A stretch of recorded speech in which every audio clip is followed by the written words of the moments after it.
Olá, queridos alunos e alunas, que a graça e a paz do Senhor Jesus repouse agora sobre você, sua casa, sua família, que onde quer que você esteja, a bênção do Senhor te alcance.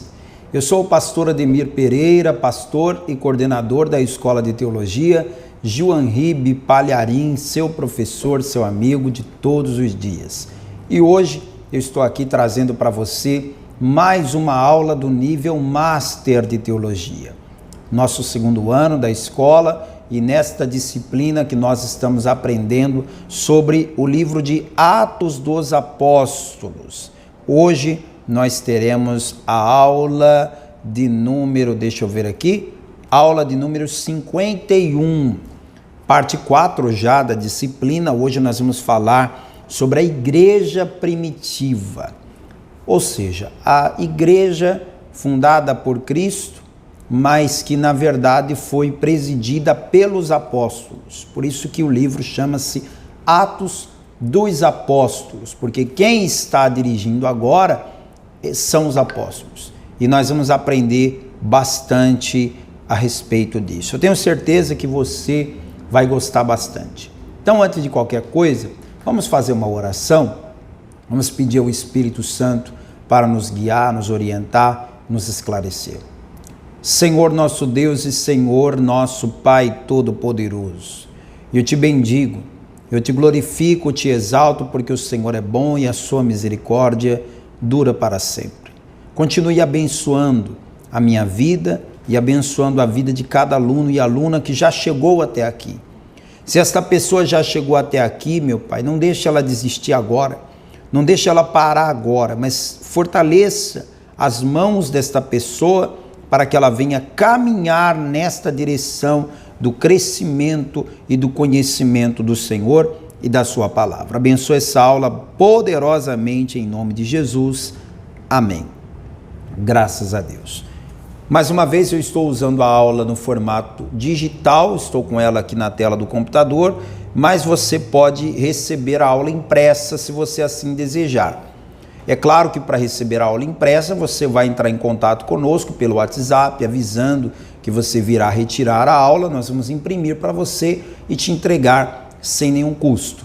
Caso você opte pela apostila no formato digital, aí a gente manda no seu WhatsApp em qualquer momento com mais facilidade. Basta que você mande uma mensagem pelo nosso WhatsApp informando o número da aula. Essa é a aula 51, nível Master, Atos dos Apóstolos, parte 4, a igreja primitiva.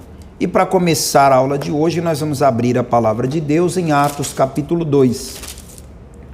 Do versículo 46 em diante, nós temos um texto lindo. E perseverando unânimes todos os dias no templo, e partindo o pão em casa, comiam juntos com alegria e singeleza de coração, louvando a Deus e caindo na graça de todo o povo.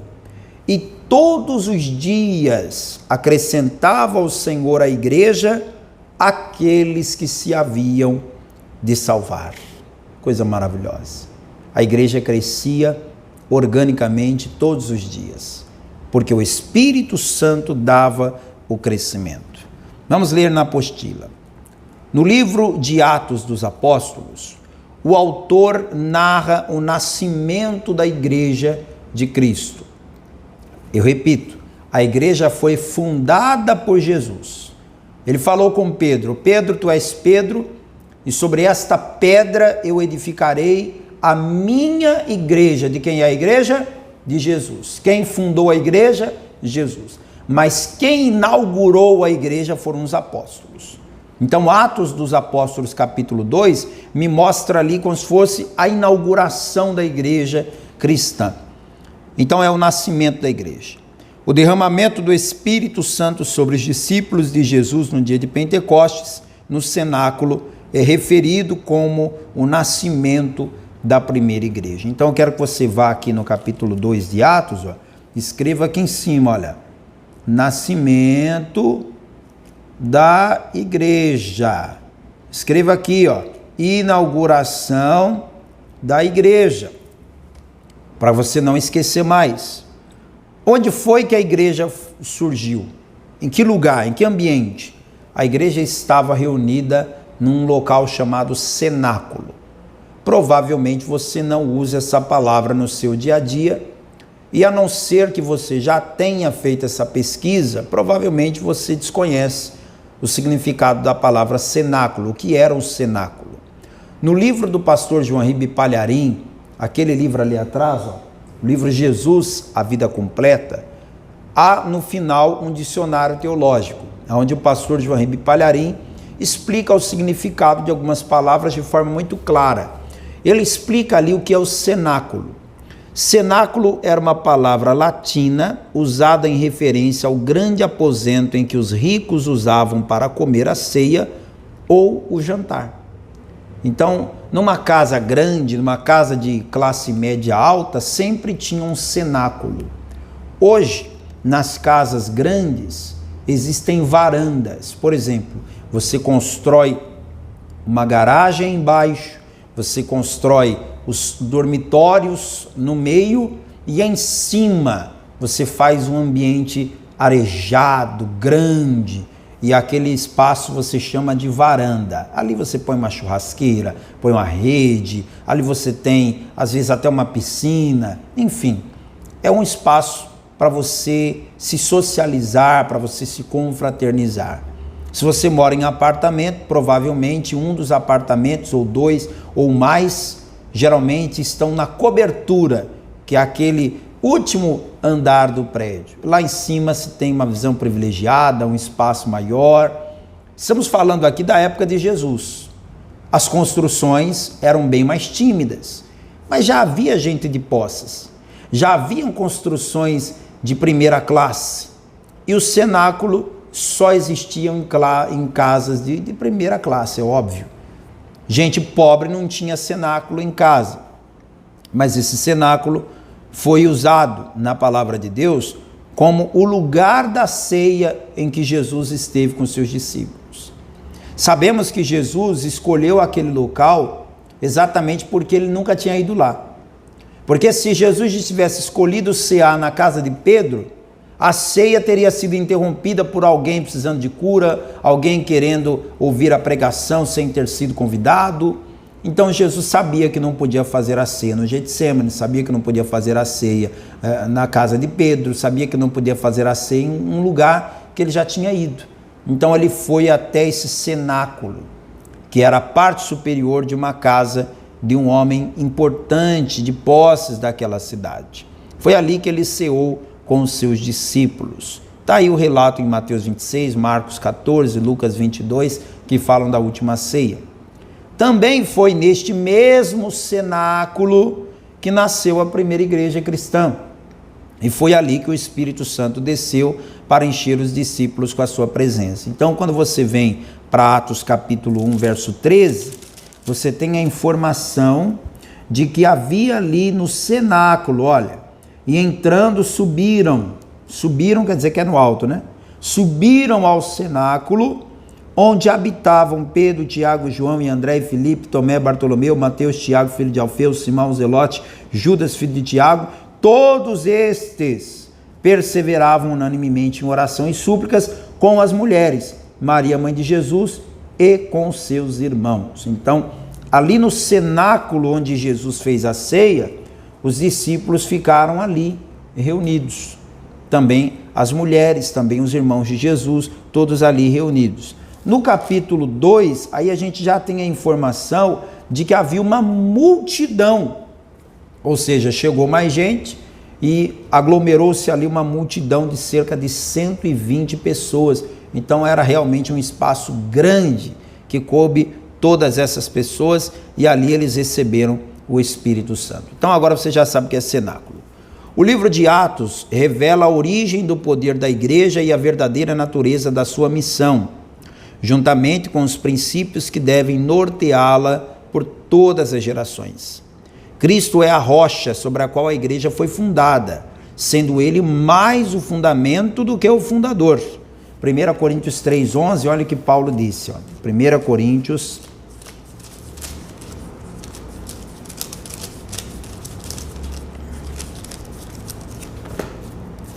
capítulo 3, verso 11. Porque ninguém pode pôr outro fundamento além do que já está posto, o qual é Jesus Cristo.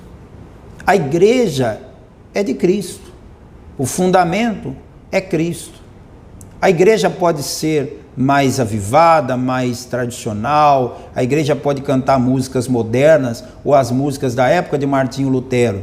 A igreja pode pintar a parede de branco ou de preto. A igreja pode usar pastor com terno e gravata ou pastor com calça jeans e camiseta com gola careca. Não importa o estilo da igreja.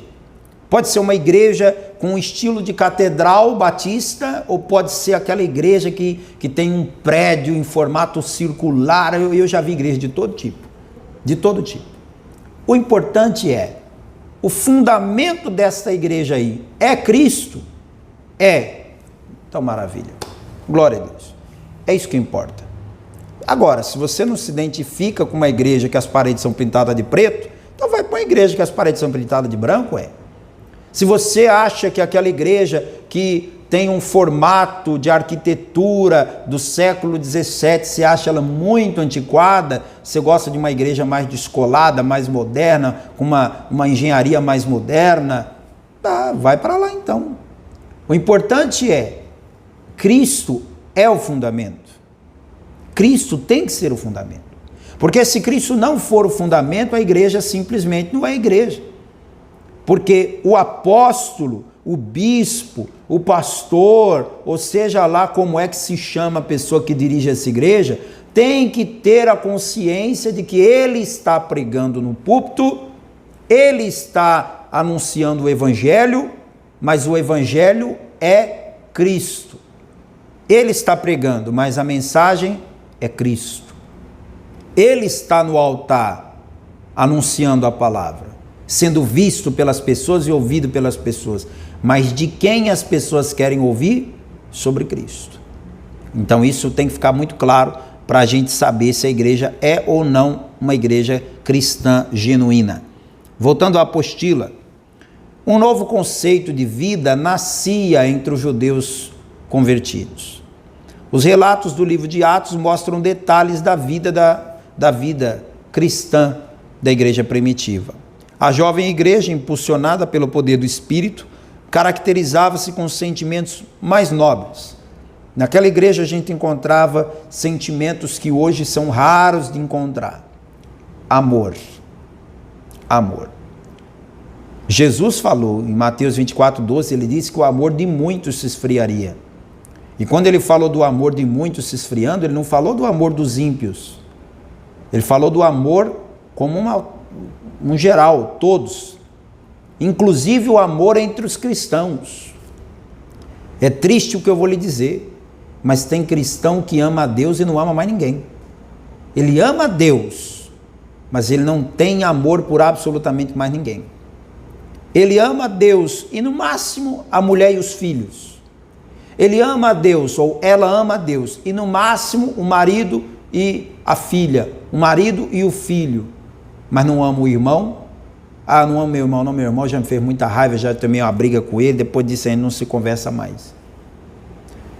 Amo meu marido, mas a minha sogra, amo a minha esposa, ah, mas o meu sogro, eu amo os meus amigos, agora tais pessoas ali que não são do meu rol de amizades, desses aí eu não amo. Há pessoas que amam a Jesus, mas não amam ao irmão em Cristo da própria igreja. Ai, não gosto daquela irmã? Não vou com a cara daquele irmão? Na igreja primitiva, o amor era para com todos.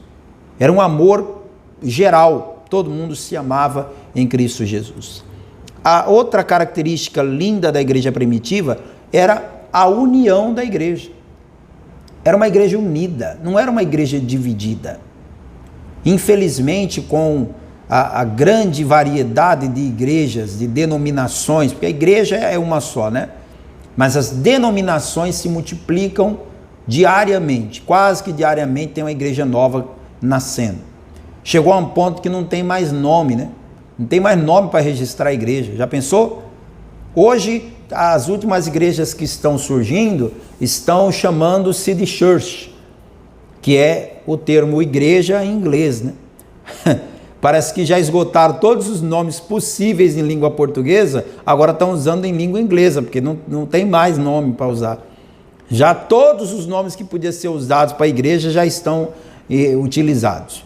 Então, com essa grande quantidade de denominação surgindo, as igrejas parece que foram se dividindo. Essa aqui é a tal, não, aquela ali é diferente dessa, então essa aqui não se mistura com aquela. A igreja primitiva não era assim. Tudo bem que não havia essa variedade de ministérios, de denominações, de visões teológicas, de comportamentos. A igreja, de uma forma geral, ela era igual.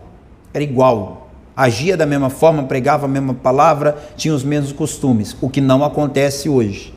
Então essa é uma explicação para a união daquela época, porque era tudo absolutamente do mesmo jeito.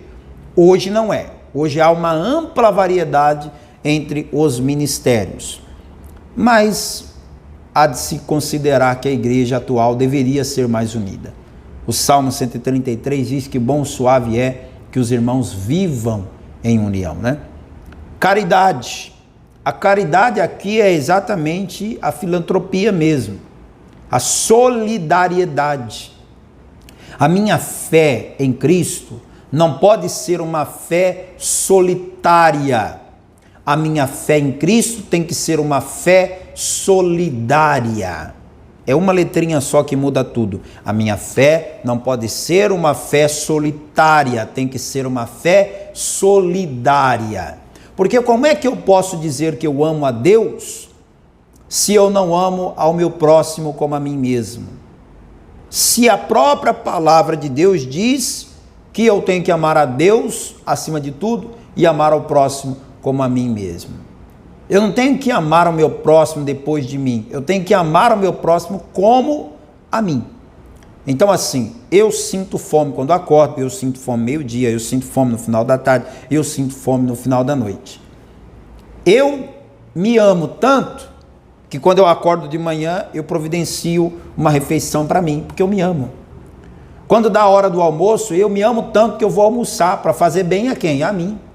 Quando dá no finalzinho da tarde, eu me amo tanto que eu vou lá e providencio um lanchinho.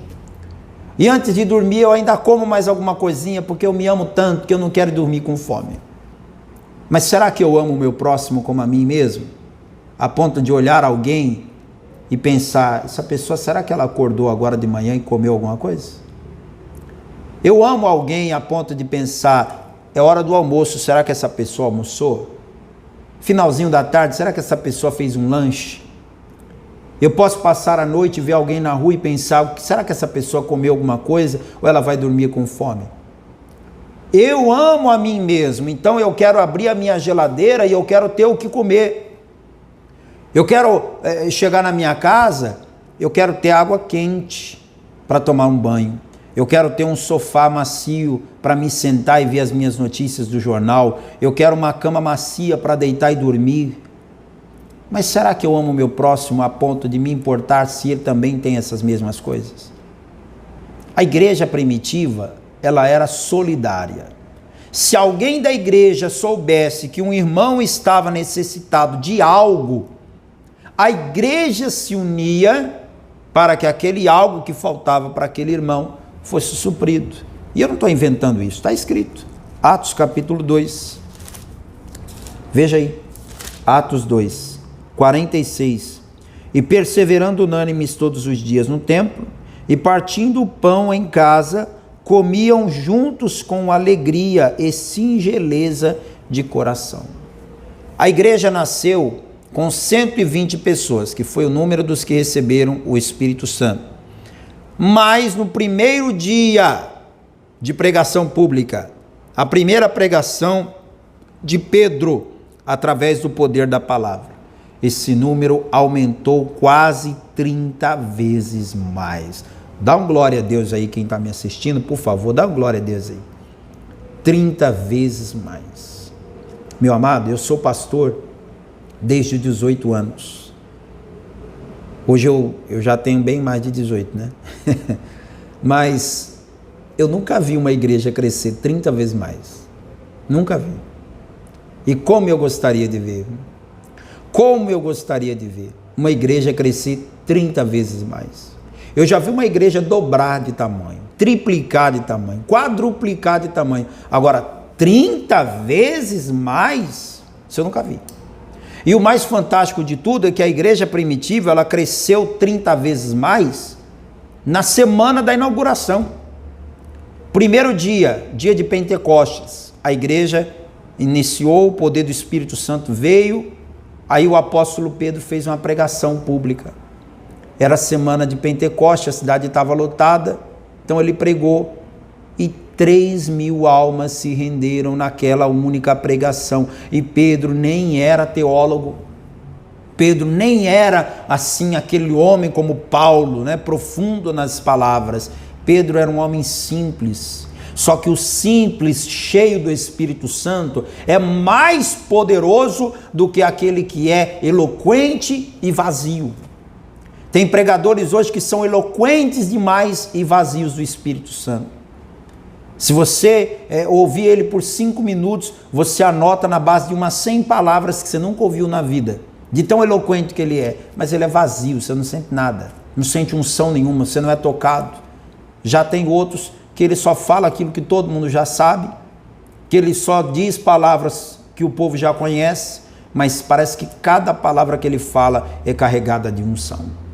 Pedro, depois que recebeu o Espírito Santo, ele não se tornou um grande teólogo. Depois que ele recebeu o Espírito Santo, ele não se tornou um grande filósofo, não. Ele continuou sendo Pedro. Continuou sendo Pedro. Só que agora, um Pedro pescador de homens, ganhador de almas. O Pedro abria a boca para pregar, né? Fiz um trava-língua agora. O Pedro abria a boca para pregar, pode ter certeza, eram centenas, eram milhares de pessoas se rendendo a Cristo. Veja aí, ó, Atos capítulo 2, versículo 41. De sorte que foram batizados. Não é nem que eles se converteram no oba-oba, tá todo mundo levantando a mão, vou levantar também. Não, foram batizados os que de bom grado receberam a sua palavra, e naquele dia, circule aí, naquele dia, agregaram-se quase 3.000 almas. E a cada dia, a palavra de Deus diz que acrescentavam-se mais e mais salvos, conforme o versículo 47. Não parou nos 3.000, não. Continuou crescendo, continuou crescendo, continuou crescendo. Você acha que o diabo aplaudiu esse crescimento e não fez nada? O diabo sabe que pouco tempo lhe resta. E ele não brinca de ser diabo. Ele trabalha para destruir a igreja. Então ele vai tentar destruir a igreja. Foram muitas as perseguições contra a igreja e os apóstolos. Só para citar aqui usando o livro de Atos. No capítulo 4, a gente tem a prisão de Pedro e João. O que Pedro e João fizeram para ser presos? Foram no templo orar por volta das 3 horas da tarde, viram um homem coxo. O homem coxo pediu esmola. Eles olharam para o outro, você tem aí? Tem aí? Não. Pedro e João olharam para o homem e disseram, olhe para nós. Não temos prata nem ouro, mas o que temos, isso te damos. Em nome de Jesus, o Nazareno, levanta e anda. E o homem foi curado. Levantou e saiu andando. A notícia da cura daquele coxo repercutiu de tal maneira que Pedro e João foram levados perante o Sinédrio. O Sinédrio, só para você entender, seria o STF hoje. Imagina um pastor ser levado para o STF para depor diante do pessoal da toga para falar de um milagre da igreja. Pedro e João foram levados para o Sinédrio para depor por causa do milagre que fizeram. O que é isso, hein? Perseguição. Tem outra explicação para isso? Perseguição. No capítulo 7, o diácono Estevão, ele não era nem apóstolo, ele era diácono. O diácono no grego significa servo. Ele foi levantado para servir às mesas, para ajudar no trabalho operacional da igreja. Enquanto eu estou aqui agora gravando para você do meu gabinete, eu tenho diáconos que estão na igreja agora, vendo se o banheiro está organizado, atendendo a porta, enfim, fazendo uma série de coisas.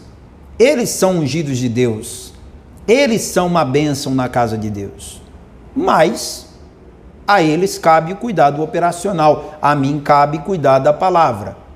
O Estevão foi consagrado a diácono. O que era para ele ter feito? Simplesmente servido às mesas e só.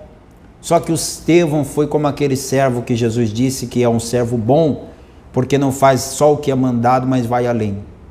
Ele serviu às mesas, ele fez o trabalho que tinha que fazer e depois foi para a praça pregar o evangelho. A pregação do Estevão foi tão poderosa que converteu vidas. Pessoas começaram a se render, pessoas começaram a acreditar na mensagem dele, causou perseguição, enfim. Ele foi apedrejado e morto. Foi o primeiro mártir da igreja. Então está aí, ó, Atos capítulo 7, contando essa história. Porém, nada impediu o evangelho de Cristo de ser pregado.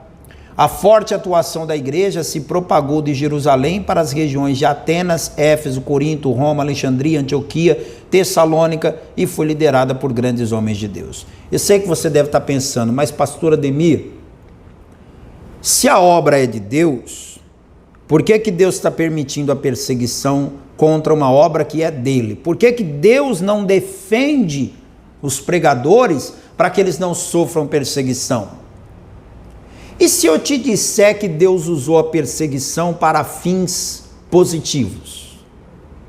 Você acreditaria? Quando você abre aqui em Atos capítulo 1, no versículo de número 8, olha o que diz. Mas recebereis a virtude do Espírito Santo que há de vir sobre vós, e ser-me-eis testemunhas, tanto em Jerusalém, como em toda a Judeia e Samaria, e até os confins da terra. Sabe o que aconteceu? O Espírito Santo desceu em Jerusalém, sobre as pessoas que estavam ali reunidas. Pedro começou a pregar em Jerusalém. 3.000 almas se renderam só na primeira pregação. Isso tudo onde? Em Jerusalém. Em Jerusalém, a igreja virou uma febre.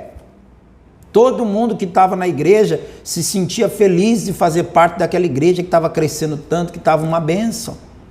Conclusão, ninguém queria sair de Jerusalém. Estava todo mundo lá em Jerusalém, glorificando a Deus, ouvindo a palavra, servindo ao Senhor, e ninguém queria sair de Jerusalém. Mas o que Jesus falou? Vocês vão ser minhas testemunhas em Jerusalém, na Judeia, em Samaria e até os confins da terra. Já que ninguém se dispunha a sair de Jerusalém para pregar, então a perseguição os forçou a isso. Porque quando a perseguição apertou, os cristãos de Jerusalém começaram a se espalhar. Uns foram para a Judeia, outros foram para Samaria, outros foram pelos confins da terra. E aí se cumpriu exatamente o que Jesus havia dito que iria acontecer. A perseguição veio para atrapalhar, mas só fez ajudar. É aquilo que os antigos diziam: o que não te mata te deixa mais forte.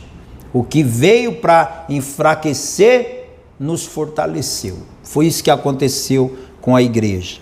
A primeira colheita entre as nações. Vamos ler aqui este comentário do pastor João Ribe Palharim no livro Evangelho Reunido.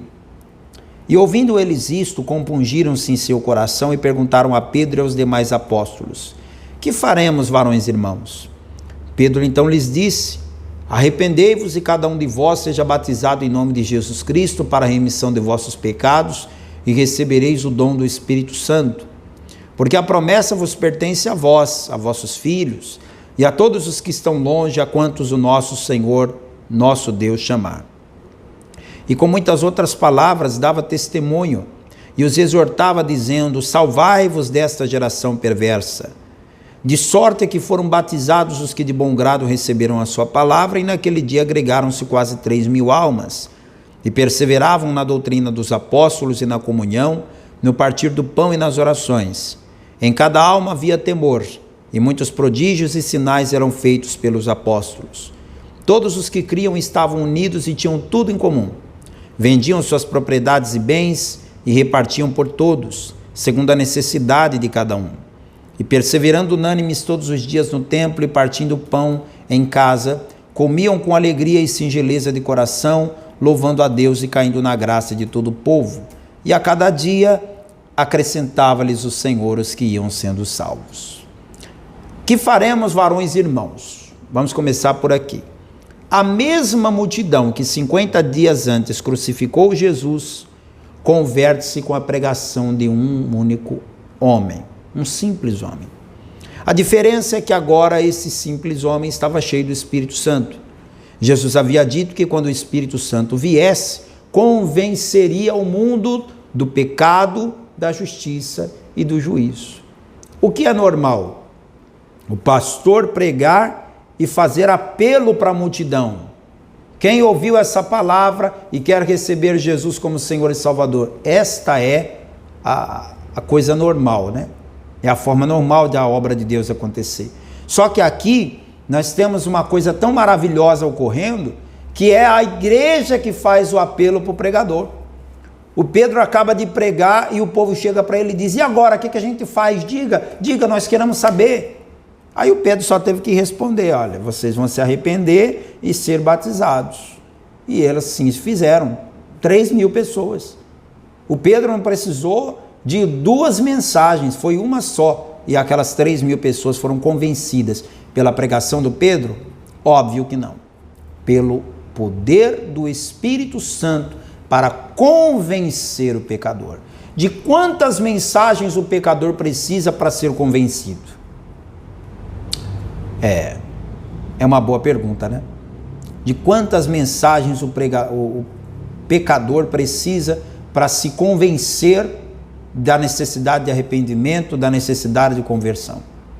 Há pessoas que vão ouvir centenas de mensagens e não vão se convencer de que precisam ir para a igreja, de que precisam batizar, de que precisam se arrepender, de que precisam mudar de vida.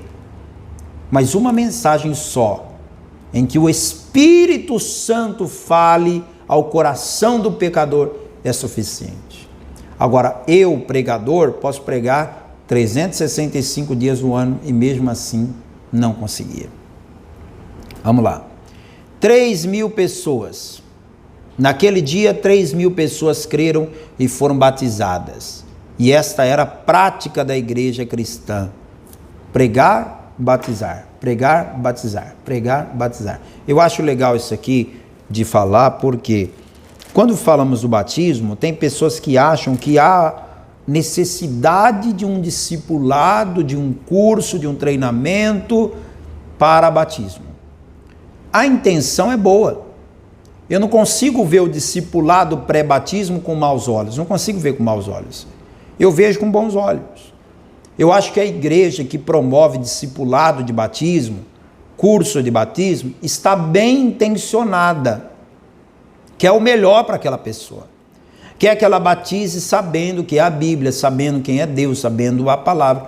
Só que essa ideia, apesar de boa, não é bíblica. Esse é o problema. Não é bíblica. A igreja primitiva não dava cursinho pré-batismo. O Pedro acabou de pregar: quantos de vocês se arrependem dos seus pecados e querem ser batizados para lavar os pecados? 3.000 pessoas levantaram a mão. Eu te pergunto, meu querido aluno, minha querida aluna, 3.000 pessoas, não esquece esse número, 3.000 pessoas. De quanto tempo Pedro precisaria para conversar 5 minutos com as 3.000 pessoas para saber se elas estavam aptas ou não a batizar? Quanto tempo? E 5 minutos é suficiente? Porque geralmente quando a pessoa me pede 10 minutos, eu já jogo logo meia hora. Quando a pessoa me pede 2 minutos, eu já penso logo em 10. Porque nunca é o tempo que a pessoa fala. Pastor, me dá 2 minutinhos? 10. Pastor, me dá 5 minutos? 20. Me dá 10 minutos? Meia hora. Quando pede 10 minutos, eu até sento. Eu sei que demora. Imagina se Pedro fosse conversar 5 minutinhos com cada uma daquelas pessoas para decidir se elas estavam aptas ou não. Tem lugares que só batizam a pessoa depois do pastor fazer uma investigação. Não, me fala aí, seu pai, sua mãe, seus vícios, você gosta de quê? Que é isso? Não é assim que funciona. O que interessa para mim perguntar a uma pessoa que quer batizar: você se arrepende dos seus pecados? Sim. Você crê que Jesus pode apagar os teus pecados porque Ele veio para te salvar? Sim. Você está disposto a viver uma nova vida com Deus? Sim. dessas águas. Eu vou colocar dificuldade onde Deus está pondo facilidade? Se Deus está facilitando, eu vou complicar? Não posso complicar.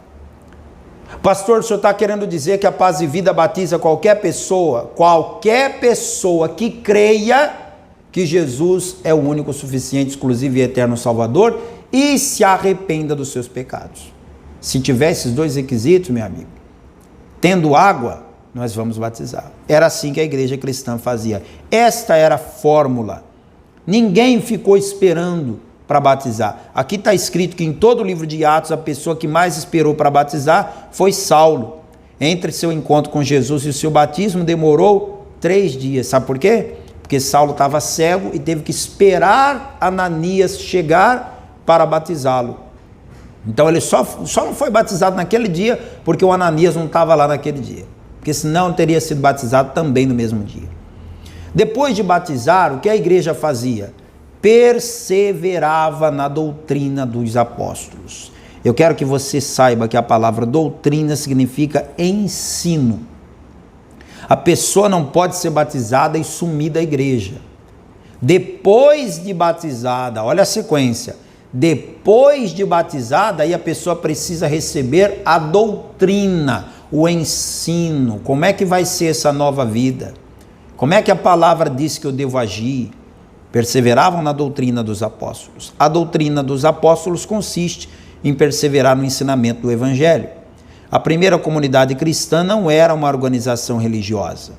Quando aconteceu a primeira reunião dos apóstolos para se decidirem quais costumes os novos convertidos e gentios deveriam guardar, tendo chegado a um consenso, os apóstolos reunidos em Jerusalém escreveram a seguinte carta: os apóstolos, anciãos e irmãos, aos irmãos dentre os gentios que estão em Antioquia, Síria e Cilícia, saúde.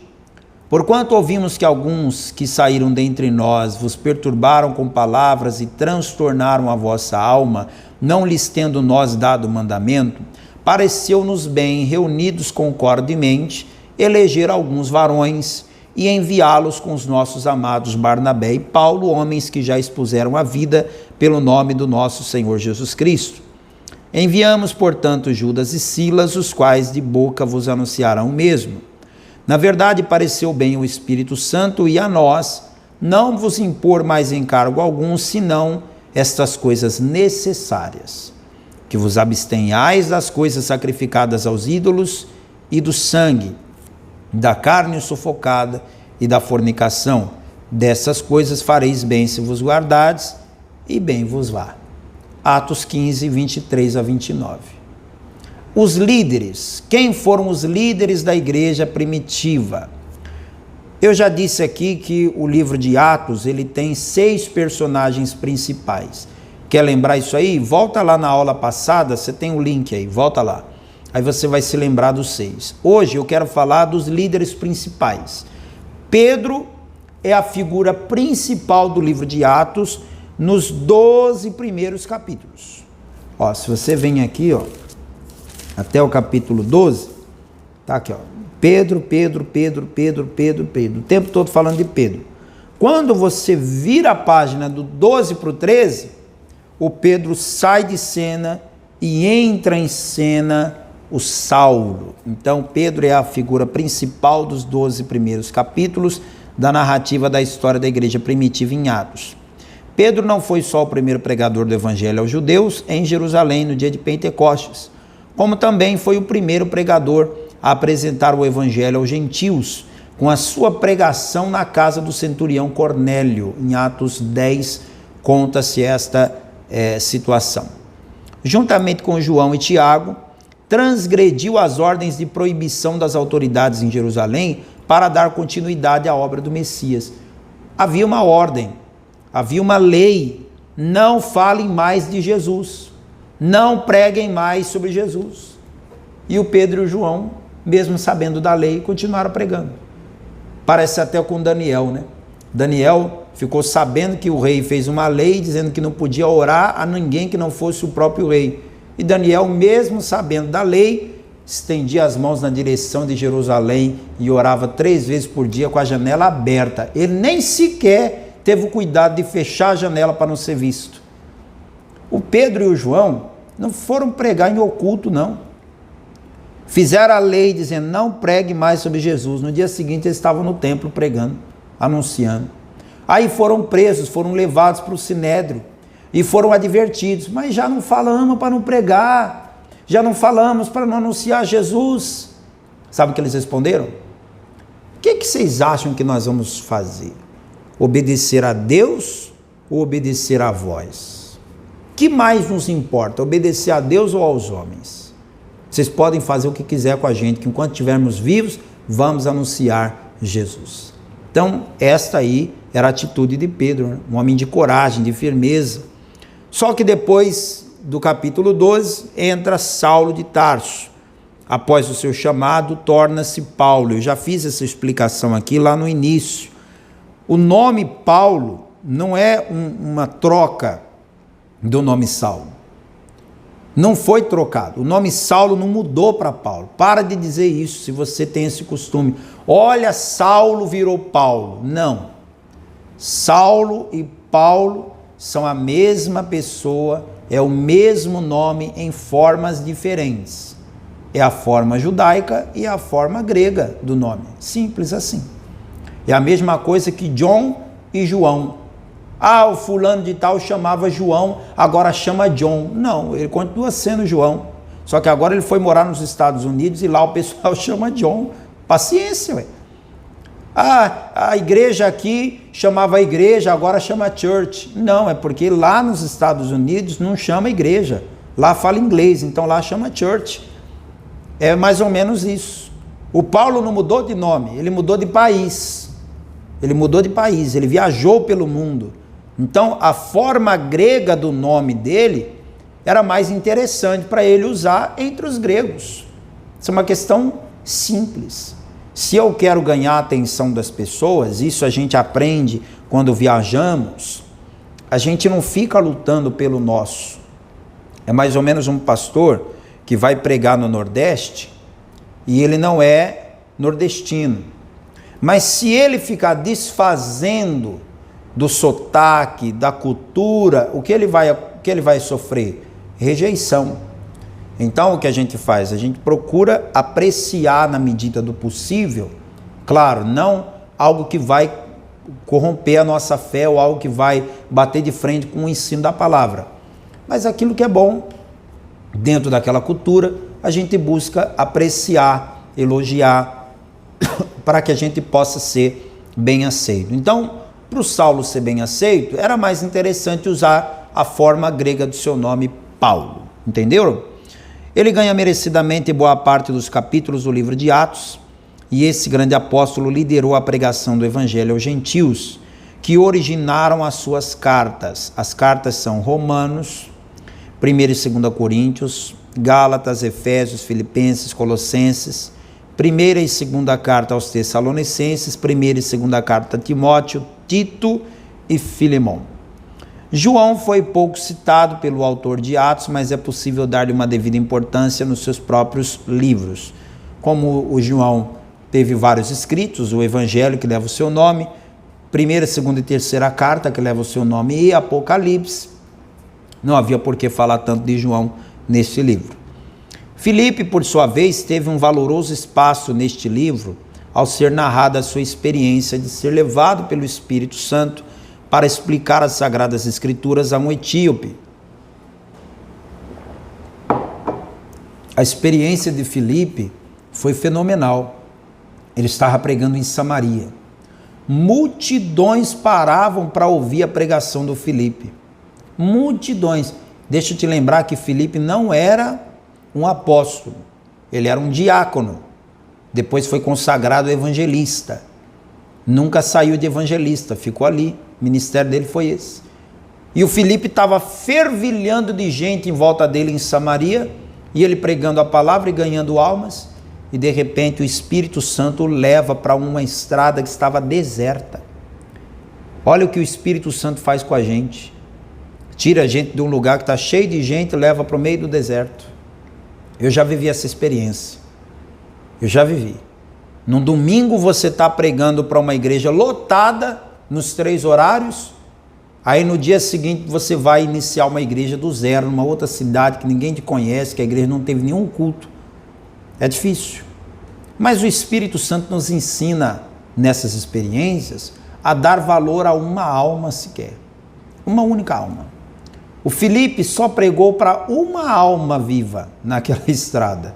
Um homem que ia passando por lá e ele ouviu a pregação e foi salvo através da pregação do Filipe. Terminou a pregação, o Espírito Santo o arrebatou de volta para onde ele queria que ele estivesse.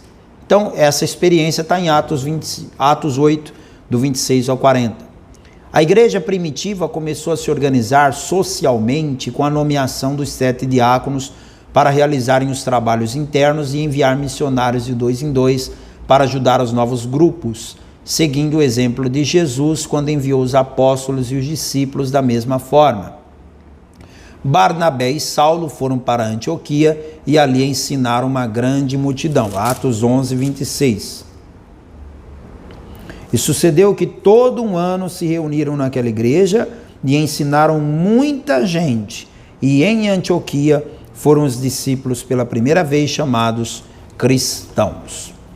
Agora eu quero ler para você um pouquinho do que diz aí o teólogo Carlos Araújo, no seu livro A Igreja dos Apóstolos. Vamos ver o que disse Carlos Araújo.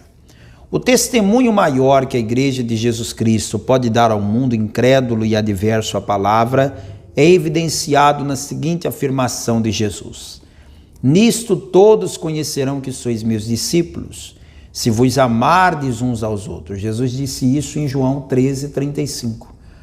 Cada discípulo, sendo um líder ou liderado na instituição eclesiástica, é um diácono a serviço do Senhor Jesus, devendo envolver-se segundo a capacitação carismática concedida pelo Espírito no ministério proposto por Deus.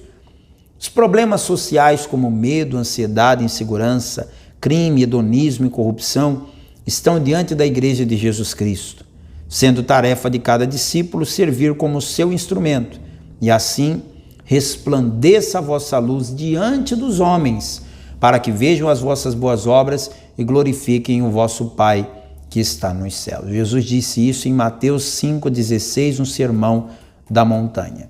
Todos nós somos e seremos sempre diáconos. O que é um diácono? É um servo. E ainda que a gente use essa nomenclatura de diácono para aquele obreiro que cuida da limpeza, da organização, da portaria, do evangelismo, e não usamos esse termo para pessoas que atuam na igreja em cargos de liderança, não usamos esse termo para pessoas que pregam no altar, não usamos esse termo para pessoas que assumem igrejas. Na prática, meu amado, minha amada, todos nós somos servos, então todos somos diáconos. Depois que eu fui consagrado ao diaconato na minha juventude, eu já recebi outras consagrações, mas o meu coração continua sendo de servo. Então eu continuo sendo o quê? Um diácono. A igreja primitiva não ostentava títulos. Na igreja primitiva, todos queriam ser diáconos, todos queriam ser servos. E é isso que a igreja cristã atual precisa resgatar. Na igreja atual, se existir um termo maior do que apóstolo, pode ter certeza que alguém vai reivindicá-lo. Até agora não encontraram nenhum outro título que seja mais bonito, mais poderoso do que apóstolo. Então estão parando em apóstolo. Mas se inventarem um título lá de quarta pessoa da Trindade, vão querer. Vice-Deus, vão querer. Por quê? Porque as pessoas estão em busca de status para colocar lá nas suas redes sociais. Eu sou isso na igreja. Mas na igreja primitiva, todo mundo só queria ser servo. Ser servo já era suficiente. Muitos ensinamentos podemos retirar deste livro para pôr em prática neste tempo. Atos não é apenas uma história ou um relato informativo perdido no tempo.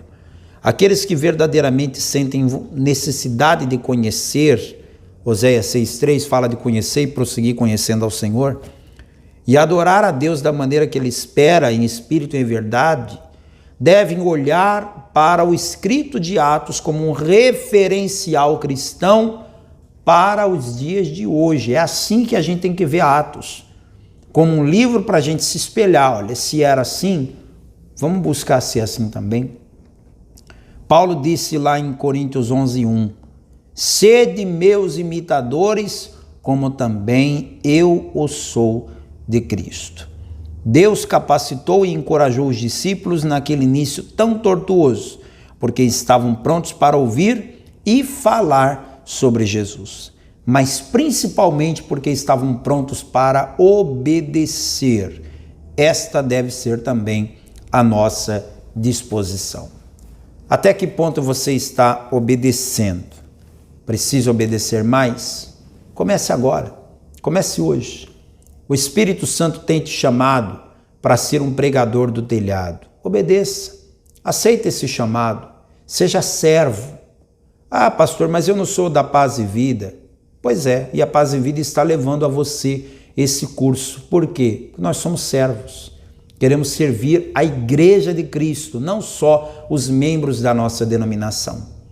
Se os nossos membros fossem os únicos privilegiados por esse curso, alguém poderia dizer que somos um ministério que faz acepção de pessoas. Mas, ao contrário disso, grande parte dos nossos alunos são constituídos de membros de outras igrejas, de outras denominações. Porque o que a gente quer é ensinar a palavra, é espalhar o que temos recebido. Então, me ajude a fazer a obra de Deus. Aí na sua tela está a chave Pix da nossa igreja, que é o número do nosso CNPJ.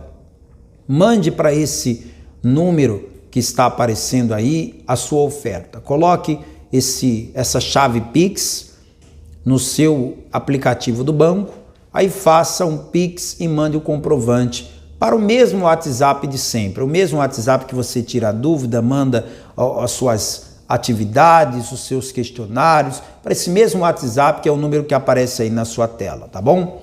Mande, porque Deus certamente vai te abençoar. A próxima aula vamos continuar falando sobre o livro de Atos. Um abraço, até a próxima. Tchau, tchau.